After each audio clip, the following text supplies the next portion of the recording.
하나님 아버지, 날마다 우리에게 자비와 사랑과 은혜를 베풀어 주시는 그 하나님의 놀라운 은혜에 감사드립니다.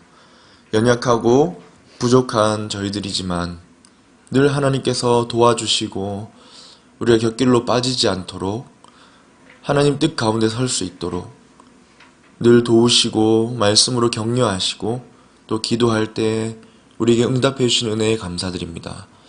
하나님, 오늘도 우리가 주님 말씀 앞에 서며 또 함께 말씀을 힘입어 또 기도로 나아가기 원하오니 하나님 역사하여 주시옵소서. 오늘도 우리의 기도하는 그 간구 소리에 신실하게 응답하여 주시옵소서. 선포하고 또 함께 나누는 말씀 가운데 하나님 인도하여 주시옵소서. 예수님 이름으로 기도하옵나이다. 아멘. 오늘 함께 나눌 하나님 말씀은 에스겔 18장 19절에서 32절 말씀입니다. 에스겔 18장 19절에서 32절 말씀입니다. 한 절씩 교독하도록 하겠습니다. 그런데 너희는 이르기를 아들이 어찌 아버지의 죄를 담당하지 아니하겠냐 하는도다. 아들이 정의와 공의를 행하며 내 모든 율례를 지켜 행하였으면 그는 반드시 살려니와 범죄하는 그 영혼은 죽을지라. 아들은 아버지의 죄악을 담당하지 아니할 것이요 아버지는 아들의 죄악을 담당하지 아니하리니 의인의 공의도 자기에게로 돌아가고 악인의 악도 자기에게로 돌아가리라. 그러나 악인이 만일 그가 행한 모든 죄에서 돌이켜 떠나 내 모든 율례를 지키고 정의와 공의를 행하면 반드시 살고 죽지 아니할 것이라. 그 범죄한 것이 하나도 기억함이 되지 아니하리니 그가 행한 공의로 살리라. 주 여호와의 말씀이니라. 내가 어찌 악인이 죽는 것을 조금인들 기뻐하랴. 그가 돌이켜 그 길에서 떠나 사는 것을 어찌 기뻐하지 아니하겠느냐. 만일 의인이 돌이켜 그 공의에서 떠나 범죄하고 악인이 행하는 모든 가증한 일대로 행하면 살겠느냐. 그가 행한 공의로운 일은 하나도 기억함이 되지 아니하리니 그가 범한 허물과 그 지은 죄로 죽으리라. 그런데 너희는 이르기를 주의 길이 공평하지 아니하다 하는도다. 이스라엘 족속아 들을지어다. 내 길이 어찌 공평하지 아니하냐. 너희 길이 공평하지 아니한 것이 아니냐. 만일 의인이 그 공의를 떠나 죄악을 행하고 그로 말미암아 죽으면 그 행한 죄악으로 말미암아 죽는 것이요 만일 악인이 그 행한 악을 떠나 정의와 공의를 행하면 그 영혼을 보전하리라. 그가 스스로 헤아리고 그 행한 모든 죄악에서 돌이켜 떠났으니 반드시 살고 죽지 아니하리라. 그런데 이스라엘 족속은 이르기를 주의 길이 공평하지 아니하다 하는도다. 이스라엘 족속아 나의 길이 어찌 공평하지 아니하냐. 너희 길이 공평하지 아니한 것이 아니냐. 주 여호와의 말씀이니라. 이스라엘 족속아 내가 너희 각 사람이 행한 대로 심판할지라. 너희는 돌이켜 회개하고 모든 죄에서 떠날지라. 그리한즉 그것이 너희에게 죄악의 걸림돌이 되지 아니하리라. 너희는 너희가 범한 모든 죄악을 버리고 마음과 영을 새롭게 할지어다. 이스라엘 족속아 너희가 어찌하여 죽고자 하느냐. 주 여호와의 말씀이니라. 죽을 자가 죽는 것도 내가 기뻐하지 아니하노니 너희는 스스로 돌이키고 살지니라. 아멘. 여러분 반갑습니다. 네, 저만 반가운 거 보네요. 출애굽기 20장 5절에 보면요. 10계명 말씀 중에 하나인데 우리가 잘 알고 자주 보지만 쉽게 오해하는 구절이 있습니다. 나 내 하나님 여호와는 질투하는 하나님인즉 나를 미워하는 자의 죄를 갚되 아버지로부터 아들에게로 3, 4대까지 이르게 하거니와. 이 구절을 문자 그대로 이해를 하고 잘못 해석하는 경우가 많습니다. 특히 2000년 어간에 나왔던 가계 저주론이라는 잘못된 이론이 있는데요. 미국에서 시작되어서 한 2000년, 2001년 정도에는 한국에 책도 나오고 막 이렇게 했었습니다. 이 가계 저주론이라는 이론이 바로 이 구절을 근거로 삼아서 잘못 해석한 결과로 나온 이론이라고 할 수 있습니다. 이 구절을 문자 그대로 잘못 이해해서 우리 삶에 많은 두려움을 주게 되었지요. 몇 가지 질문을 해보자면 이겁니다. 아버지가 죄를 지으면 그 죄에 대해서 하나님이 벌을 하시는데 심지어 아무 죄 없는 그 자손들의 3, 4대까지 이르러 죄를 지게 하십니까? 부모 세대가 죄를 지으면 그 죄에 대한 책임과 벌을 자녀들이 고스란히 지고 가야 하는 것입니까? 더 구체적으로 질문을 하자면 부모가 알코올 중독에 걸려 죄와 어떤 그 병을 이어가면 그 자녀가 그 죄에 대한 책임과 무슨 저주를 받아서 알코올 중독에 또 걸리고 또 걸리고 그 폐가 망신하는 그런 벌을 받는 게 맞는 말입니까? 부모가 하나님을 떠나서 제대로 섬기지 않으면 그 자녀들이 그 죄의 값을 담당해야 하는 것인가요? 지금 무슨 질문인지 아시겠죠? 한마디로 말하면 부모의 죄에 대한 하나님의 심판과 그 죄의 책임이 그 자녀 세대로 전달되느냐 하는 질문입니다. 가계의 저주로는 그것이 맞다고 합니다. 그러나 틀렸죠. 시간이 흘러서 가계 저주론을 가지고 왔던 한국에 가지고 왔던 그 목사도 잘못을 인정하고 회개했습니다. 그리고 어느 날 이제 기사를 보니 자기 신이 책을 내어서 벌어들인 수익금을 다 환원하겠다 이런 이야기를 하는 것도 본 적이 있습니다.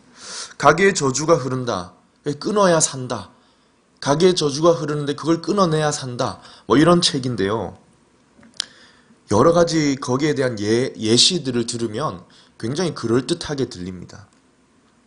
세대 간에 이상하게 반복되는 동일한 약점들이나 반복되는 어떤 고난이나 반복되는 죄의 모습들을 들으면 참 비슷하게 들리는 것 같지만 하나님은 아니다 라고 하십니다. 이렇게 정리할 수 있습니다. 부모의 세대가 지은 죄에 대한 책임과 결과가 자녀들에게 전가되거나 흘러내려가는 것이 아니라 이럴 수는 있습니다. 부모 세대가 지은 죄의 영향력이 자녀들에게까지 미칠 수 있는 거죠. 부모가 지은 죄의 흔적이 남아있을 수 있는 겁니다. 또한 자녀들은 인격의 거울로 누구를 바라보나요? 늘 자기 얼굴을 거울로 보면서 내가 누구를 닮아야 할까 고민합니까? 아니면 부모님의 행동과 그 마음들을 본받습니까? 죄의 결과와 책임은 전달되지 않습니다. 하나님은 각 사람이 행한 대로 그에게 돌아간다고 하시지 전달되지 않는다 하십니다. 그러나 그 세대 간에 미칠 수 있는 영향력이 있는 거죠. 부모가 가진 마음의 경향성이 삶으로 나타나는데 그걸 자녀들은 보고 의도치 않게 배울 수 있는 것입니다. 그런 차원에서 죄의 책임을 자녀들이 지는 것이 아니라 윗세대가 범한 죄의 영향이 남아 그 영향력이 흘러갈 수 있다. 이어질 수 있다는 정도로 정리할 수 있습니다. 그러나 결코 책임이 전달되지도 않고요. 각 개인이 자신이 행한 행위에 대한 책임을 지는 것입니다. 그리고 오늘 본문에서 하나님은 그 영향 가운데 사는 자손들이라 할지라도 극복할 수 있고 하나님 앞에 구원의 은혜를 구해야 된다고 하십니다. 오늘 본문에 나타나는 이스라엘 백성들도 가계 저주로는 아니지만 가계 저주로는 굉장히 많이 뻗어나가거든요. 그런 것은 아니지만 이런 믿음을 가지고 있었습니다. 아버지가 지은 죄에 대해 그 아들인 우리가 책임을 지고 있다. 아들은 지금 죄가 없는데 그 윗세대의 아버지들이 지은 죄에 대한 심판을 우리가 당하고 있다. 이런 생각을 가지고 오늘 읽었던 본문인 에스겔 18장 2절에 보면 이런 속담을 그들이 계속 통용하고 있었다는 것을 하나님이 지적하십니다. 아버지가 신포도를 먹었으므로 그 아들의 이가 시다. 아들은 신포도를 먹지 않았는데 아버지가 신포도를 먹었기 때문에 그 아들의 이가 시다는 겁니다. 무슨 말인지 아시겠죠? 아버지 세대가 지은 죄를 지금 그 포도도 먹지 않았던 우리가 지금 지고 있다는 겁니다. 아버지가 신 포도를 먹었으므로 그의 아들의 이가 시다고 함은 어찌 됨이냐. 하나님 말씀하신 겁니다. 하나님 아니라고 하시죠. 그 죄를 아들이 담당하지 않는다고 하십니다. 그렇게 1절부터 18절까지 하나님이 예를 들어가면서 설명을 쭉 하셨어요. 이 19절에 와서 이스라엘 백성들이 따지듯이 묻습니다. 그 말을 듣고서.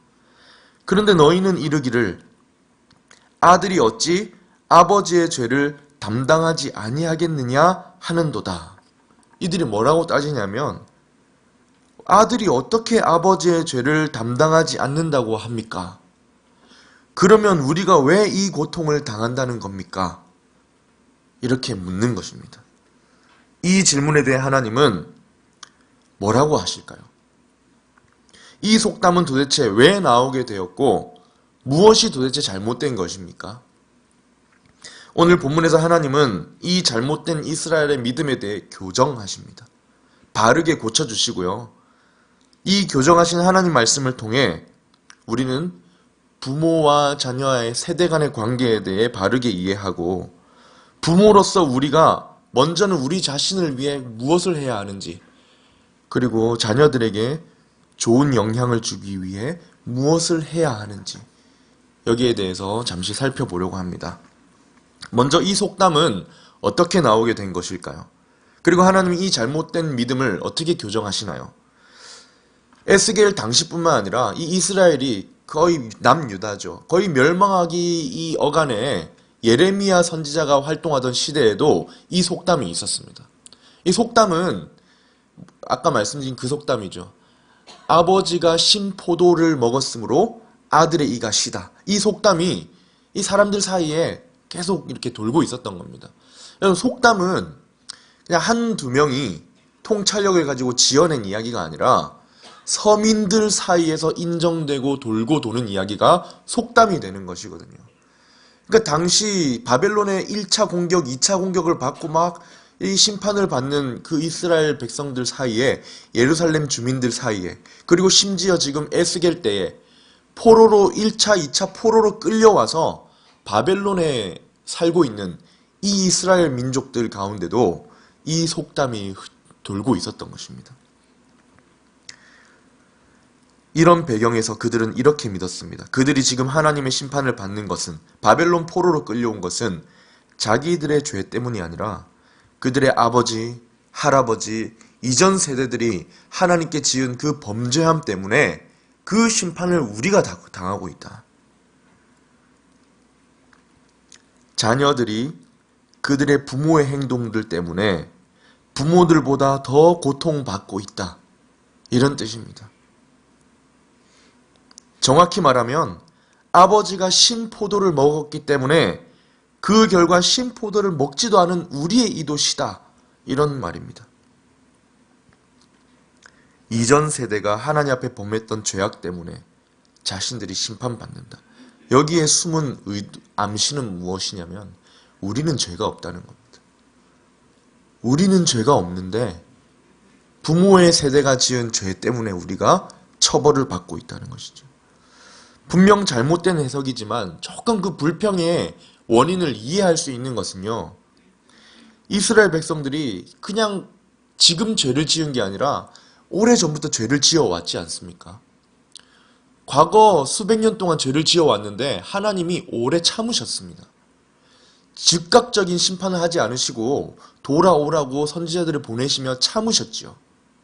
참아오시다가 이 마지막 때에 심판하시기로 작정하신 겁니다. 그러니까 이 지금 심판당하는 세대들의 입장에서는 아버지들은 심판을 받지 않았는데 그 죄에 대한 대가로 우리가 심판을 받는구나. 이렇게 오해했던 것입니다. 그러나 하나님의 반응은 분명합니다. 아니다. 라고 하십니다. 이 속담에 대해서 다시는 너희가 말하지 못할 것이다. 적용하지 마라. 라고 하십니다. 우리가 읽지 않았지만 3절에 내가 나의 삶을 두고 맹세하노니 너희가 이스라엘 가운데서 다시는 이 속담을 쓰지 못하게 되리라. 이렇게 말씀하십니다. 아버지의 죄를 그의 아들이 담당한다는 이 이론을 완전히 부정하십니다.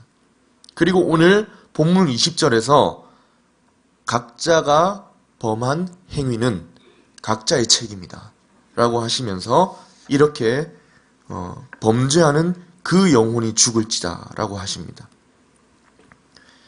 이 속담 잘못됐어, 아니야 라고 하는 것에서 그치지 않으시고 교정을 하시는데요. 바로 잡아주시는데요. 범죄하는 그 영혼이 죽는 것이다 라고 하십니다. 20절을 같이 한번 다시 읽어보겠습니다. 범죄하는 그 영혼은 죽을지라.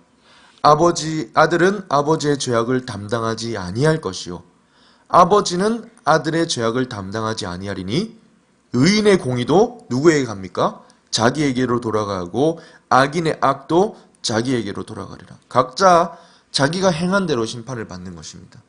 만약 아버지가 하나님을 떠나 우상을 섬기고 어떤 죄를 범했다 할지라도 그의 아들이 하나님을 신실하게 따르고 찾고 구하면 그 아들은 사는 것이죠.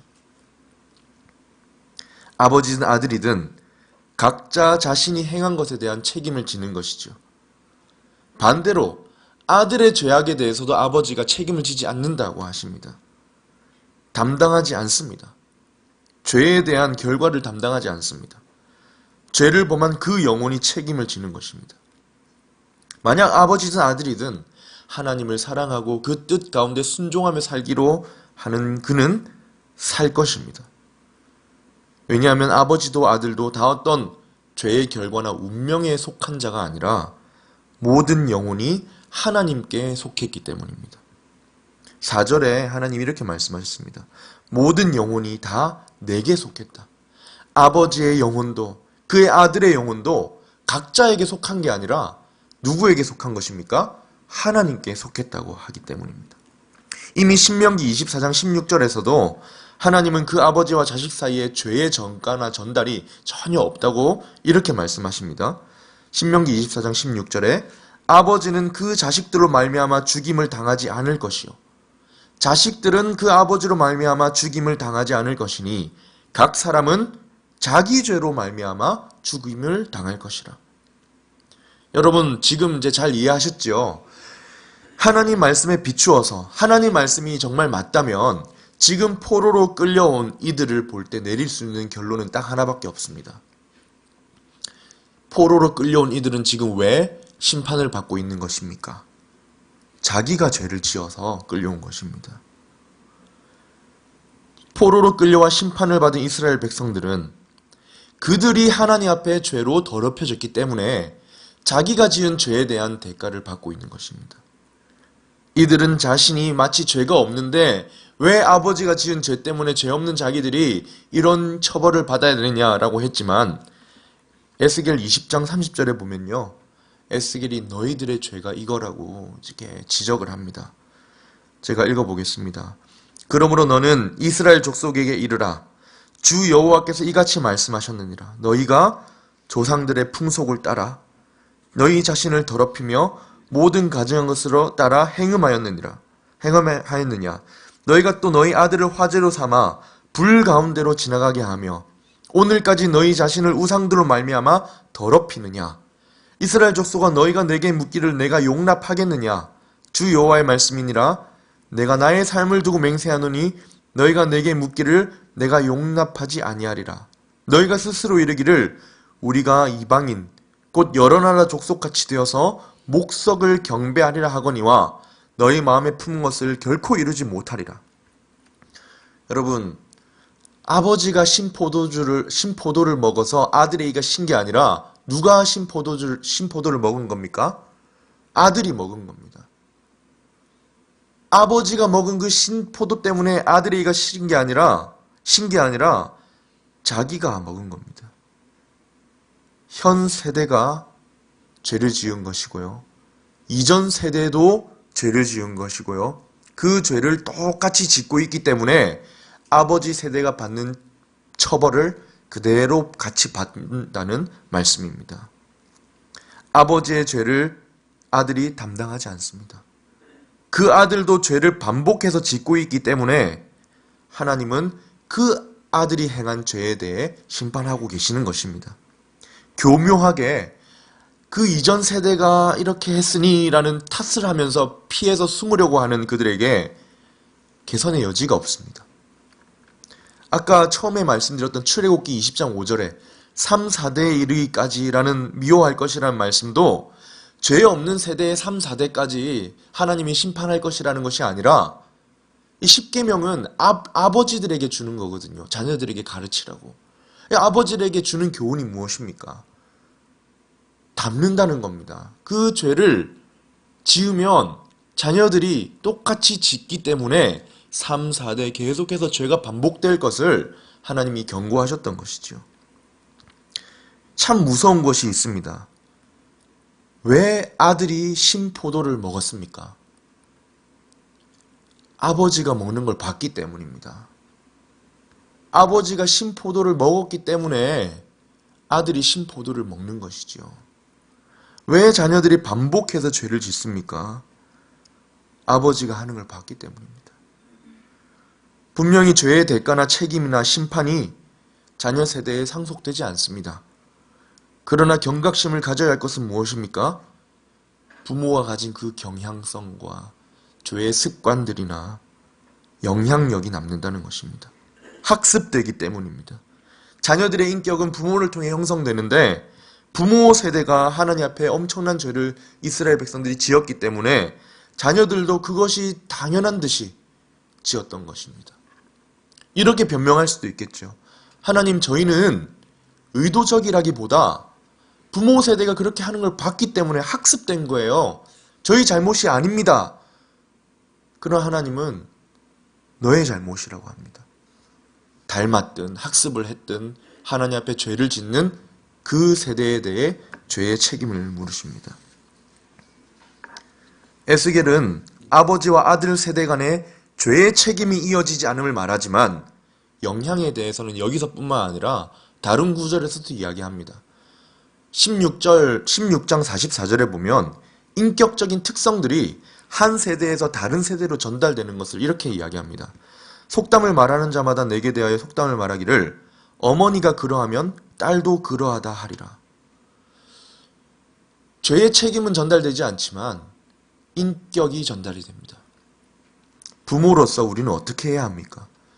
자녀들에게 좋은 것 주고 싶고 자녀들은 우리보다 더 잘 되기 원하고 우리보다 더 행복하길 바라는 게 부모의 마음인데요.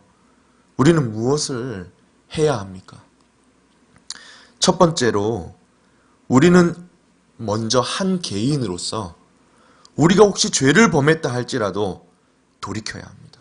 돌이켜서 항상 우리를 기다리시는 하나님의 은혜를 향해 나아가야 합니다. 하나님은 그 본심은 모두가 죄를 짓나 안 짓나 딱 지켜보고 있다가 딱 걸리면 처벌하기를 원하시는 분이 아니라 돌아와 살기를 원하시는 아버지의 마음임을 기억하고 돌이켜야 합니다. 다시 말하면 거울을 통해서 자기 죄악을 발견하고 악에서 돌이켜 떠나 순종하는 사람으로 변화될 수 있다고 하십니다. 21절에 보면 이렇게 말씀하십니다. 그러나 악인이 만일 그가 행한 모든 죄에서 돌이켜 떠나 내 모든 율례를 지키고 정의와 공의를 행하면 반드시 살고 죽지 아니할 것이라. 22절을 같이 읽겠습니다. 그 범죄한 것이 하나도 기억함이 되지 아니하리니 그가 행한 공의로 살리라. 이미 다 끝난 것 같은 이스라엘에게 이미 죄의 심판 가운데 바벨론의 공격을 받았고 포로로 끌려왔죠. 빼도 박을 수도 없을 것 같은 이 심판받을 운명에 종속된 것처럼 보이는 그들에게도 하나님은 은혜를 베풀 준비를 하고 계십니다. 늦지 않았습니다. 민족적인 그 단체적인 심판이 진행되는 순간에 내가 회개함으로 그 심판을 돌이키지 못한다 할지라도 그 심판 속에서도 그 하나님의 처벌하시는 속에서도 하나님은 의인을 향해 보호하실 능력이 있으신 것입니다. 그 속에서도 하나님의 구원하심을 받고 생명의 길을 걸어갈 수 있도록 하나님은 보호하실 능력이 있으신 분이십니다. 하나님의 마음에 그 본심이 무엇입니까? 회개할 수 있는 근거가 무엇입니까? 이렇게 민족적인 심판을 받는 상황 가운데서도 돌이켜서 생명을 구할 수 있는 근거가 무엇입니까? 23절에 하나님이 이렇게 말씀하십니다. 주 여호와의 말씀이니라. 내가 어찌 악인이 죽는 것을 조금인들 기뻐하랴. 그가 돌이켜 그 길에서 떠나 사는 것을 어찌 기뻐하지 아니하겠느냐. 하나님이 경고하시고 심판하시는 이유는 처벌과 다 죽이려고 하시는 게 아니라 살리려고 하시는 거죠. 심지어 하나님을 떠나 죄를 범한 악인조차 그 악 때문에 죽는 것을 기뻐하지 않는다고 하십니다. 그래서 회개하고 돌아오라고 하십니다. 여기서 회개에 대해 두 단계로 말씀하십니다. 먼저는 모든 죄에서 돌이켜 떠나야 합니다.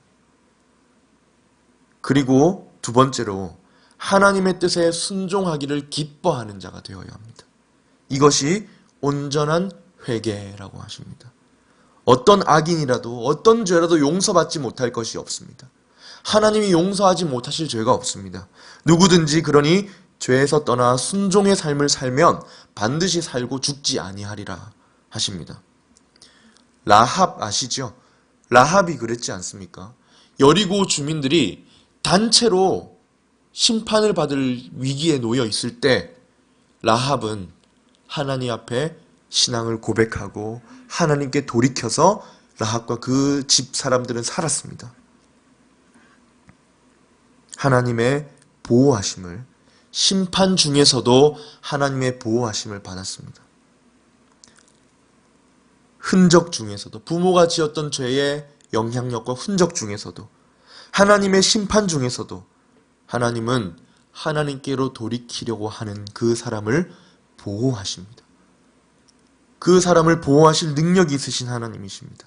또한 범죄한 것이 하나도 기억되지 않고 그냥 그 과거에 묻혀버릴 것이라고 하십니다. 하나님 마음이 무엇입니까? 언제나 사랑을 베푸시고 은혜로 맞을 준비를 하고 계시는 것이 하나님의 마음입니다. 3, 4대까지 저주하겠다. 이게 목적이 아니라 언제든지 돌이켜서 하나님께 돌아오라는 것이죠. 그 하나님의 사랑을 우리는 이미 잘 알고 있습니다. 십자가에서 그 절정이 드러났지요. 내가 당해야 할 죄의 책임과 대가를 내 죄 때문에 하나님이 사랑하시는 하나님의 아들을 거기 내 대신 두셨지 않습니까? 죄가 없으신 아들을요. 하나님의 사랑의 마음은 이미 십자가에서 훤히 드러났습니다. 첫 번째 우리가 해야 할 일은 무엇입니까? 혹 우리 가운데 죄가 있다면 죄에서 돌이켜 하나님의 뜻에 순종하는 쪽으로 나아가야 합니다. 거울을 보고 내 죄를 깨닫고 은혜를 가지고 기다리고 계신 하나님 앞에 나아가야 합니다. 흥미로운 것은 하나님께서 에스겔을 통해 우리에게 회개를 말씀하실 때 죄에서 돌이켜 하나님께 순종하는 방향으로 나아가는 것에서 그치지 않고 하나를 더 말씀하십니다. 31절에 나오는데요. 내면의 경향성이 변하지 않으면 행동에 변화가 없지요. 그래서 31절에 하나님이 이렇게 말씀하십니다. 너희는 너희가 범한 모든 죄악을 버리고 뭐라고 하십니까? 마음과 영을 새롭게 할지어다. 다시 한번 읽어보겠습니다. 너희는 너희가 범한 모든 죄악을 버리고 마음과 영을 새롭게 할지어다 라고 하십니다. 무슨 말씀이신지 아시겠죠? 죄에서 돌이키고 하나님께로 순종하는 자가 되기 위해서는 먼저 뭐가 변해야 됩니까? 내면의 경향성이, 죄를 향하던 경향성이, 악을 향하던 경향성이, 하나님이 싫어하는 것을 좋아하고 사랑하는 경향성이 돌이켜서 하나님 쪽으로 가야지 삶이 변하고 행동이 변하고 죄에서 떠나 돌이키게 되는 것입니다. 그러면 우리는 두 번째로 우리 개인이자 동시에 부모로서 해야 할 일이 무엇입니까? 부모로서 자녀들에게 선한 영향력을 보여주고 나타내주고 전달하기 위해서 하나님 앞에 무엇을 준비해야 합니까? 우리의 마음과 영을 새롭게 해주시기를 구해야 됩니다.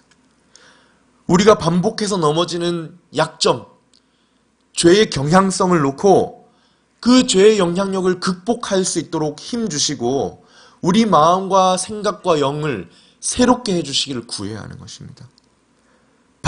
사도 바울도 로마서 12장 2절에서 말씀하시죠. 이 세대를 본받지 말고 너의 마음을 새롭게 하여 변화를 받아야 된다. 우리가 가진 죄의 경향성을 극복해야 좋은 영향력을 줄 수 있는 것입니다. 너희는 너희가 범한 모든 죄악을 버리고 마음과 영을 새롭게 할지어다. 그냥 회개해라. 죄에서 돌이켜라. 하나님 뜻에 순종하며 살아라. 여기서 멈추지 않으시고 마음과 영을 새롭게 하라 하십니다. 내적인 경향성을 새롭게 해주셔야 우리의 내면이부터 하나님을 사랑하는 마음이 가득해야 삶이 변하고 하나님을 사랑하는 모습이 행동으로 나타나지 않겠습니까?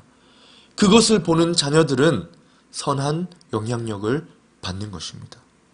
여러분, 영향력은요, 주고 싶어서 줄 수 있는 것이 아닙니다. 영향력은 제가 여기 있는 분들에게 영향력을 주고 싶습니다. 좀 받으세요 한다고 줄 수 있는 게 아닙니다. 어떻게 줄 수 있습니까?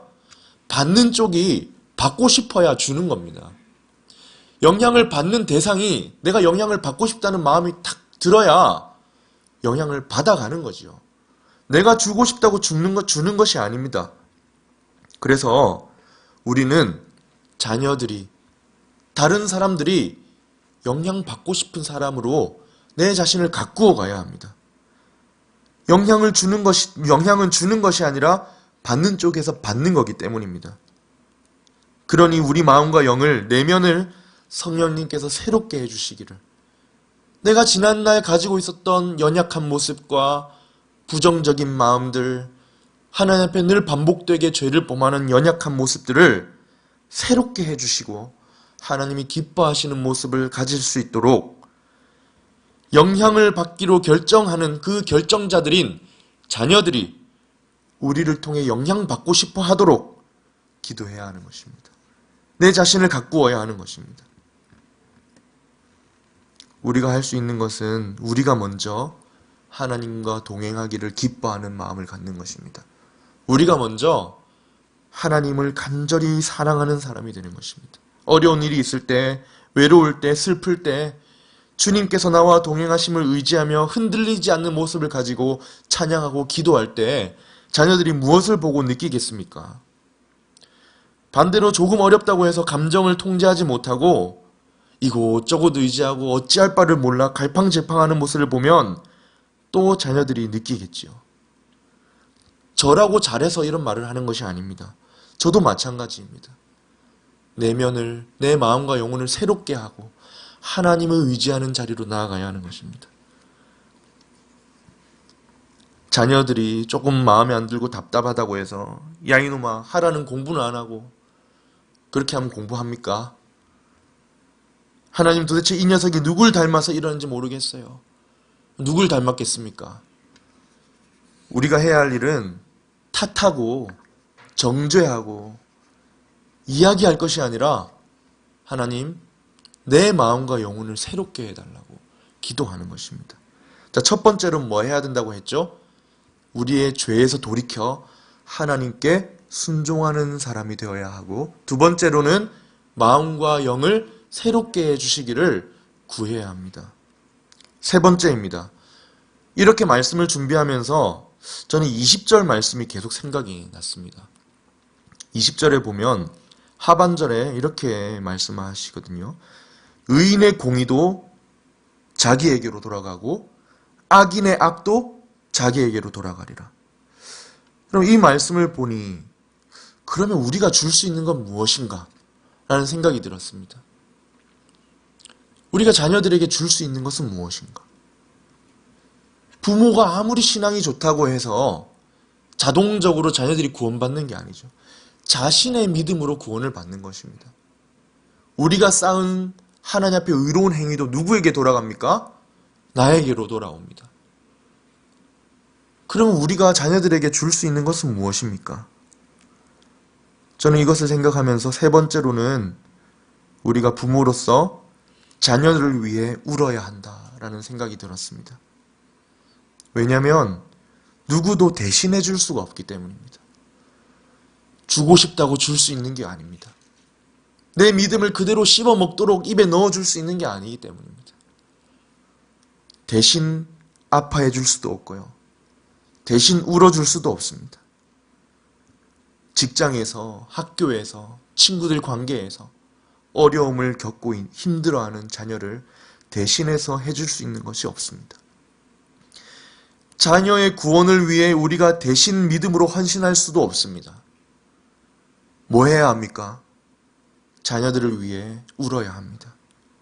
그들이 자라가면서 우리의 연약함 본받지 않고 하나님과 동행하기를 기뻐하는 마음을 주시기를, 자녀들이 자라가면서 하나님을 사모하는 마음을 주시기를, 하나님을 사랑하는 믿음으로 하나님과 함께하고 싶어 하기를 기도해야 하는 것입니다.